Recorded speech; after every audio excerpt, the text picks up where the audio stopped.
आज हम इंग्लिश का एक ऐसा वर्ड करने जा रहे हैं जिसका यूजेज आपके सुबह उठने के साथ ही स्टार्ट हो जाता है। Well, any guesses? Yes, today we are going to do the word get. Get एक ऐसा वर्ब है जिसको आप रिटन और स्पोकन इंग्लिश में फ्रिक्वेंटली यूज़ करते हैं। अगर आप इस वीडियो को पूरे एंड तक देखते हैं तो आप रियलाइज़ करेंगे कि गेट की कितनी इम्पोर्टेंस है इंग्लिश में। तो चलिए हम स्टार्ट करते हैं।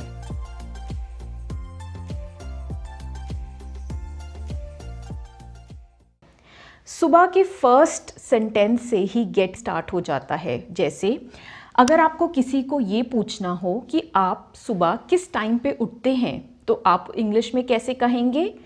At what time do you get up in the morning. तो आपने किस वर्ड का यूज़ किया यहाँ पे? Get up in the morning. आप सुबह किस टाइम पे उठते हैं? At what time do you get up in the morning. तो इसका आप जवाब क्या देंगे? इसका रिप्लाई आएगा I get up at 5 AM in the morning. जहाँ I usually get up at 5 AM in the morning. मैं सुबह अक्सर 5 बजे उठती हूँ। तो देखा आपने, गेट का यूजेज आपके सुबह उठने के साथ ही स्टार्ट हो गया। Third sentence, then I get ready for school, college और वर्क। और उसके बाद मैं अपना दिन स्टार्ट करती हूँ। मैं सुबह तैयार होना शुरू हो जाती हूँ अपने स्कूल के लिए, कॉलेज के लिए या काम के लिए। तो उसको हम कहेंगे then I get ready for school, college और work. Next sentence, My mother gets annoyed with me if I am late for breakfast. मेरी माँ मुझसे गुस्सा हो जाती है। Gets annoyed. Annoyed का मतलब होता है जब आपसे कोई गुस्सा हो जाए। With me, मेरे साथ। If I am late for breakfast, अगर मैं सुबह नाश्ते के लिए लेट हो जाऊँ। Next sentence, quickly get in the car. या आप कह सकते हैं quickly get in the bus. Get in का मतलब होता है कार या बस में चढ़ना। सुबह आप अपने काम के लिए बस कार से जाते हैं तो उसको हम की इंग्लिश में कैसे कहेंगे? गेट इन द कार या गेट इन द बस। तो यहाँ भी आपने देखा हमने वर्ड कौन सा यूज़ किया? Get. Next sentence, we will get off at the next stop. Get off का मतलब होता है हम अगले स्टेशन पर उतरेंगे या हम अगले बस स्टॉप पे हम उतरेंगे। We will get off. Get off मतलब उतरना। At the next stop, bus stop है या स्टेशन है। तो यहाँ पे भी हमने कौन सा वर्ड यूज़ किया? Get. Next sentence, I get tired after day's work.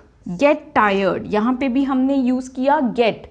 मैं पूरे दिन के काम के बाद थक जाती हूँ। I get tired after day's work. Next, you should get some rest and sleep. तो जब आप काम से थक जाते हैं तो आपको क्या करना चाहिए? You should get some rest. तुम्हें कुछ रेस्ट करना चाहिए। You should relax. Next, What can I get for you? आप पूछते हो थके हारे घर पहुँचे हो काम से तो आपकी मदर आपको पूछती हैं What can I get for you? तुम्हारे लिए मैं क्या लेकर आऊँ? तो आप कहेंगे Can you get me a glass of water? तो यहाँ पे भी आपने कौन सा वर्ड यूज़ किया? Get.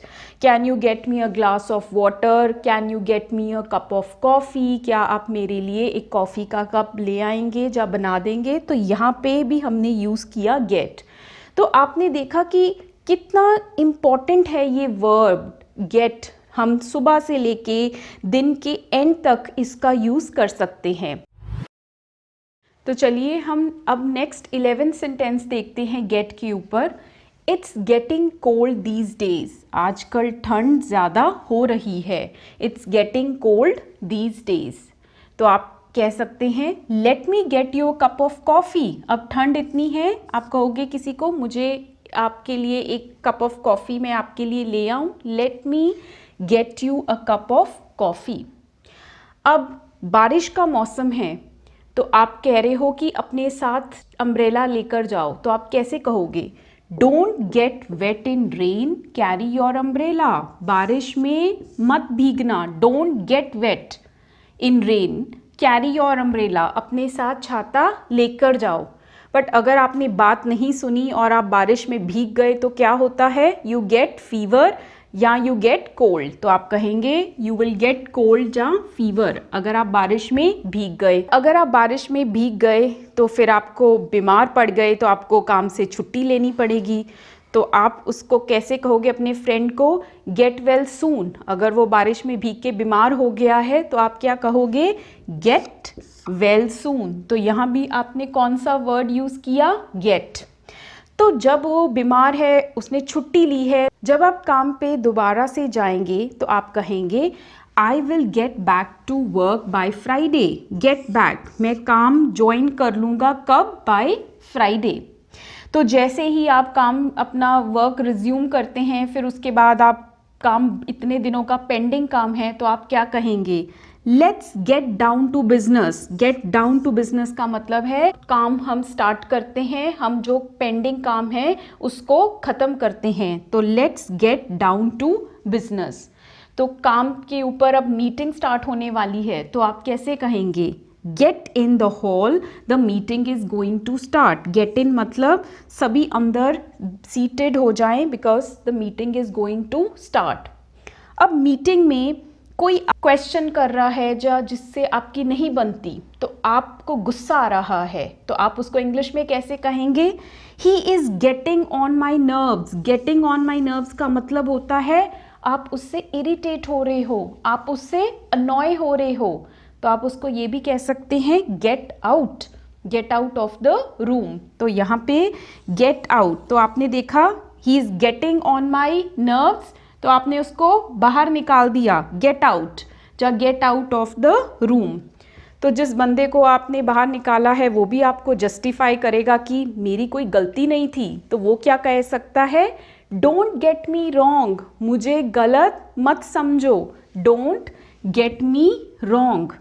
तो आपने क्या सीखा, किसी के साथ उलझना नहीं चाहिए काम पर, सबसे मिलकर रहना चाहिए।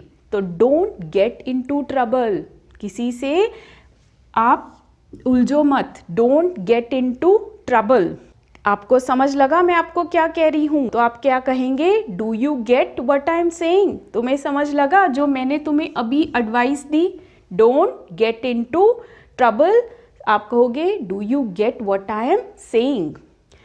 Yes I get your point, हाँ मुझे समझ लग गया, किसी से मत उलझो, आई गेट द पॉइंट, समझ लगना। उसके बाद अगर आपने कहना हो कि मैं आपको अभी 5 मिनट में फ़ोन करती हूँ या करता हूँ, तो आप कहोगे I will get back to you in a minute. मैं तुम्हें अभी 1 मिनट में कॉल बैक करती हूँ, I will get back to you in a minute. तो आपने देखा ये सारे सेंटेंसेस गेट से जो रिलेटेड हैं वो अपनी आप वर्क प्लेस पे कितनी स्मूथली अपनी स्पोकन इंग्लिश में यूज़ कर सकते हैं। तो अब आप रियलाइज़ कर रहे होंगे कि गेट की कितनी इम्पोर्टेंस है हमारी डेली कॉन्वर्सेशंस में इस वर्ड की।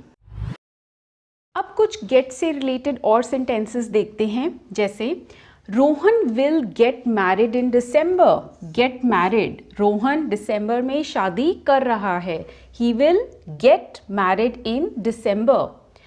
We should arrange a get together with college friends. अब रोहन की शादी है तो एक पार्टी करते हैं फ्रेंड्स के साथ, तो आप उसको इंग्लिश में कहेंगे we should arrange a get together. तो यहाँ भी हमने वर्ड यूज़ किया गेट और इसके साथ हमने टुगेदर हाइफन लगाकर गेट टुगेदर।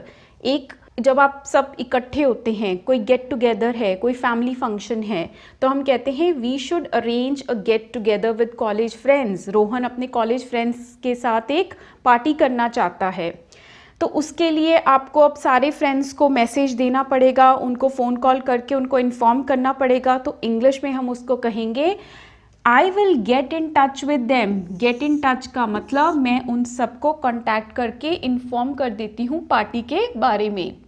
अब आप कहेंगे अब रोहन की अपने फ्रेंड से बहुत ज़्यादा अच्छे रिलेशंस रहे हैं, उसके अब बहुत अच्छा फ्रेंड सर्कल रहा है, तो उसको हम इंग्लिश में कहेंगे he seem to get along well with his friends. Rohan की अपने फ्रेंड्स के साथ बहुत अच्छी बनती थी, he seem to get along with his friends.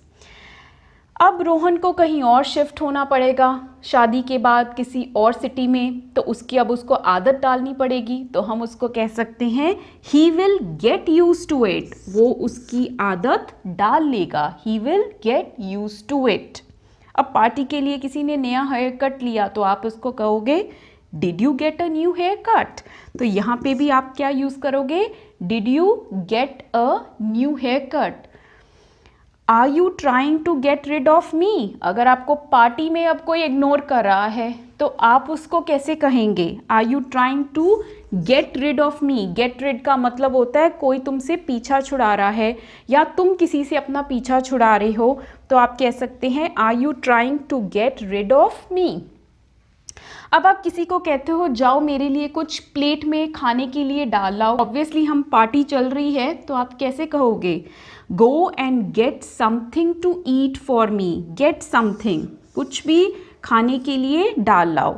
अब पार्टी में आप अपने फ्रेंड्स को एडवाइस दे रहे हो, don't get drunk and drive, शराब पी के गाड़ी मत चलाना। Don't get drunk and drive.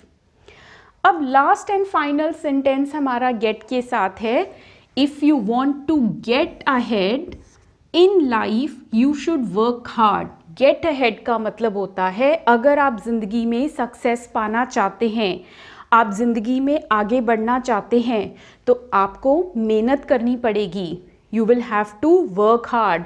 So if you want to get ahead in life you should work hard. इसी तरह अगर आप इंग्लिश में परफेक्शन पाना चाहते हैं तो आपको उसके लिए मेहनत करनी पड़ेगी, आपको उसके लिए रेगुलरली प्रैक्टिस करनी पड़ेगी। तो इस वीडियो में आपने देखा कि हम गेट को किस तरह अपनी डे टू डे सिचुएशंस में, डिफरेंट एक्टिविटीज़ में यूज़ कर रहे हैं। तो इसको वीडियो को आप ध्यान से एक बार फिर अच्छे से इन सेंटेंसेस को रिवाइज करें एंड प्रैक्टिकली इन सारे सेंटेंसेस का आप यूज़ करें। हमें कमेंट्स में ज़रूर बताएं कि आपको ये वीडियो कैसी लगी। आप ये भी लिखकर बताएं कि किस टॉपिक्स के ऊपर आप वीडियोस देखना चाहेंगे। Till then keep learning, keep practicing, stay tuned. More is coming up on this channel and please do like, subscribe and share. Thank you.